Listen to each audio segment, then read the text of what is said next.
किसान आंदोलन में अपने प्राणों की आहुति देने वाले तमाम किसानों को श्रद्धांजलि देना चाहता हूं। खेती को, किसानी को बचाने की इस लड़ाई की इतनी तेजी के बावजूद कई किसान परिवार के नौजवान आज भी घरों के अंदर बैठे हैं, जो एक बेहद बड़ी पीड़ा का विषय। उन तमाम किसान परिवार से आने वाले नौजवानों से एक बात मैं आप सब लोगों के माध्यम से पूछना चाहता हूं।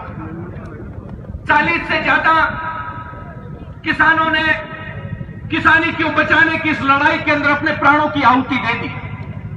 तो उन नौजवानों से मैं पूछना चाहता हूं कि उन किसानों की जान कोई जमीन के विवाद में या कोई घरेलू विवाद में गई? उन तमाम लोगों की जान इस आंदोलन, अगर उन किसान साथियों की जान गई है तो जान गई है इस आंदोलन की लड़ाई में, और उनकी जान गई है तो हर किसान भाई के लिए हम सब लोगों की जिम्मेवारी बनती है कि हम आक्रोश के साथ घरों से निकले। कल एक भाई ने बात कर रही थी, खेती को बचाने की इस लड़ाई के बावजूद सरकार देश में एक झूठा नारा दे रही है कि बेटी को कोख में मारोगे तो बहू कहां से लाओगे। मैं तो कहता हूं आपका नारा सही है कि बेटी को कोख में मारोगे तो बहू कहां से लाओगे, लेकिन किसानों को मारोगे तो रोटी कहां से लाओगे, यह बहुत बड़ी चिंता का विषय है। जिस गुस्से के साथ किसान बैठा है, सरकार के ये बैरिकेड किसान की आवाज को दबाने के लिए पर्याप्त नहीं है। जो आक्रोश, जो गुस्सा दिन प्रतिदिन किसानों के मन के अंदर बढ़ता जा रहा है, अगर उन नौजवान साथियों के मन के अंदर थोड़ा सा भी दर्द है, जो किसान रात दिन इस सर्दी के मौसम के अंदर भी एक फटे कुर्ते फटी धोती के अंदर भी अपने बेटे को पढ़ाने के लिए रात दिन ईमानदारी से मेहनत करता है, अगर वो नौजवान साथी उस किसान की पीड़ा को करीबी से समझते हैं, तो हम सब लोगों की जिम्मेवारी है कि अपनी पढ़ाइयां छोड़कर सड़कों की ओर कूच करें। इस देश की सरकार को चेताने का काम करें कि जो किसान को हल्के में लेने का काम करेगा, जो बैरिकेड्स के माध्यम से, लाठियों के माध्यम से किसान की आवाज को दबाने का काम करेगा। देश के अंदर एक नारा लगता है, जय जवान और जय किसान।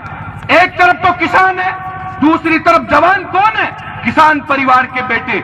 आज जवान और किसान को सामने करने का, खड़ा करने का काम इस देश की सरकार ने किया है। किसान की आवाज को दबाने के लिए सरकार की लाठियां, सरकार के ये बैरिकेड पर्याप्त नहीं है। मैं इस तिरंगे को जब गौर से देख रहा था, आप तमाम लोगों से मैं निवेदन करना चाहता हूं, आप ध्यान से देखिए इस तिरंगे को। इसमें ऊपर ही ऊपर केसरिया रंग है, जो पर्याय है हमारे पूर्वजों के द्वारा दिए गए उस बलिदान का, जिन्होंने इस देश को गुलामी की बेड़ियों से मुक्त करवाया। ध्यान से देखिए आप इस तिरंगे को, इसके अंदर श्वेत रंग जो आपको दिख रहा है, सफेद रंग जो दिख रहा है, वो है किसानों का और किसान परिवार से आने वाले नौजवानों की शालीनता का और एक सच्चाई का प्रतीक है। आप ध्यान से देखेंगे हरा रंग, तो वो किसान परिवार की लहलहाती वो तमाम फसलें जिन्होंने इस देश को अन्न पैदा करके इस देश का पेट भरने का काम किया है, इस देश को बनाने का काम किसान करता है।